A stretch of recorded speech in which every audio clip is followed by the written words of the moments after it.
అమృత ఆహార వినియోగదారులందరికీ శుభోదయం. ఈరోజు డైట్ చేసే వారికి ఒక కొత్త వంటకాన్ని పరిచయం చేస్తున్నాము. ముందుగా కీరా, క్యారెట్, బీట్రూట్కు కావలసినవన్నీ సిద్ధం చేసుకొని వాటి చెక్కు తీసి సన్నగా తురిమి ఒక పాత్రలో పెట్టుకోవాలి. ఆ పాత్రలో 2 గంటల ముందు నానబెట్టిన చియా సీడ్స్ను వేసి అందులో తగినంత పెరుగు, మనకు కావాల్సినంత పెరుగును ఉప్పు వేసి అందులో కలుపుకొని రెడీగా సిద్ధం పెట్టుకోవాలండి. ఈ విధంగా చేసిన దాన్ని మంచిగా కలుపుకోవాలా. చియా సీడ్స్ మరియు పెరుగును రెండును కలుపుకొని బాగా ఉప్పు వేసి కలుపుకోవాలి. తరువాత మనము ఏదైతే క్యారెట్, కీరా, బీట్రూట్ కలిపిన తురుము ఉంది కదా, దానిలో కూడా కొంచెం ఉప్పు వేసుకొని అందులో కొంచెం ఇందులో కొంచెం ఉప్పు వేసుకుంటే సరిపోతుంది. ఉప్పు వేసుకొని కలిపి అన్నీ కలిసేటట్టు కలిపి పక్కన పెట్టుకోవాలండి. ఈ విధంగా చేస్తే డైట్ చేసే వారికి చాలా ఉపయోగపడుతుంది. ఇది చేసి 5 రౌండ్స్ వాకింగ్ చేశారంటే చాలా సన్నబడతారు. కీరా, క్యారెట్, బీట్రూట్, పెరుగు, చియా ఇవన్నీ శరీరం యొక్క ఉష్ణోగ్రతను తగ్గిస్తాయండి. చాలా మేలవుతుంది మన శరీరానికి. ఇవన్నీ బాగా కలుపుకోవాలి.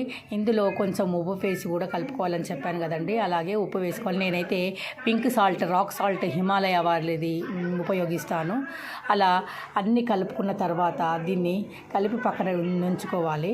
అలాగే ఇంకొక ప్రాసెస్, దీనిలోకి కొత్తిమీర, పుదీనా, 2 పచ్చిమిరపకాయలు తీసుకున్నానండి. అల్లం ముక్క కూడా తీసుకుంటే బాగుంటుంది. నా దగ్గర అల్లం ముక్క లేనందుకు నేను తీసుకోలేకపోతున్నాను. ఇవన్నీ మిక్సీ జార్లో వేసుకోవాలి. దీంట్లో మెంతి పొడి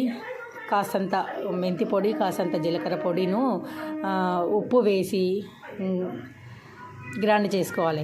అలాగే శనగపిండి కూడా వేయాలండి. శనగపిండి వేస్తే స్మూత్గా వస్తుంది. ఇవన్నీ నీరయ్యి పచ్చగా పేస్ట్ అయ్యే వరకు నీరు అవుతుంది కదా, ఆ నీరు కాకుండా శనగపిండి వేస్తే అది కొంచెం పెంకుకు అంటుకోపోకుండా ఉంటుందండి. అందుకే శనగపిండిని యాడ్ చేసుకోవాలి. ఇందులో కూడా కొంచెము ఉప్పు వేయాలి. ఇవన్నీ మిక్సీ పట్టుకోవాలి. కొత్తిమీర, పుదీనా, పచ్చిమిరపకాయలు, జీలకర్ర, మెంతుల పొడి, శనగపిండి ఇవన్నీ కలుపుకొని పేస్ట్ లాగా తయారు చేసుకొని ఒక ప్లేట్లోకి తీసుకోవాలి. అలాగే ఈ తీసుకున్న మిశ్రమాన్ని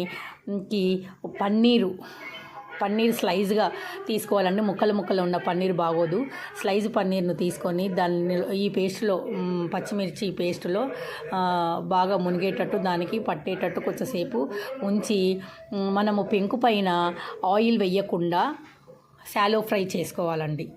షాలో ఫ్రై చేసుకొని దాన్ని ముక్కలుగా కట్ చేసుకోవాలి. ఈ విధంగా సన్నని సెగ పైన షాలో ఫ్రై చేసుకోవాలి. నాన్ స్టిక్ ప్యాన్ పైన నేను వేసుకుంటున్నాను. నూనె, ఆయిల్ వేయొద్దు. ఒక 5 నిమిషాల తర్వాత అలా ముక్కలుగా కట్ చేసుకోవాలి. ఈ మిశ్రమం ఏదైతే కీరా, క్యారెట్, పెరుగు, చియా సీడ్స్ ఉన్న మిశ్రమంలోకి మనం తయారు చేసుకున్నాం కదా, అందులోకి ఈ ముక్కలు అన్నీ కలుపుకొని పెట్టుకోవాలి. నేను బాక్స్లో కనిపించాలని చెప్పి సపరేట్గా పెడుతున్నాను. మీరైతే ఒక్కరు చేసుకునే వాళ్ళైతే అందులో కలుపుకొని తినేసేయచ్చండి. నేను బాక్స్లో కాబట్టి ఇది ప్రత్యేకంగా కనిపించాలని ఈ విధంగా పెడుతున్నాను. చూడండి, కలిపిన మిశ్రమాన్ని ఒక్కో బాక్స్లో పెట్టి ఒక్కో ముక్కను దాంట్లో పన్నీర్ ముక్కను దాంట్లో ఉంచుతున్నాను. ఈ విధంగా చేస్తే మనకు చాలా ఉపయోగం అవుతుంది.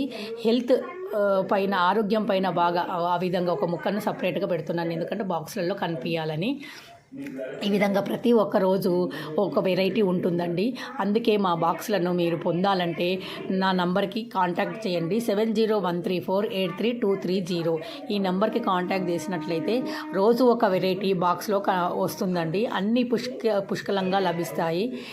మీరు ఈ బాక్స్ కావాలంటే నా నంబర్ని సంప్రదించండి.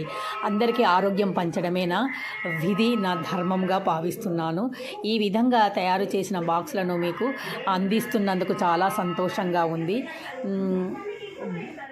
చూడండి, రోజు ఒక వెరైటీ సలాడ్.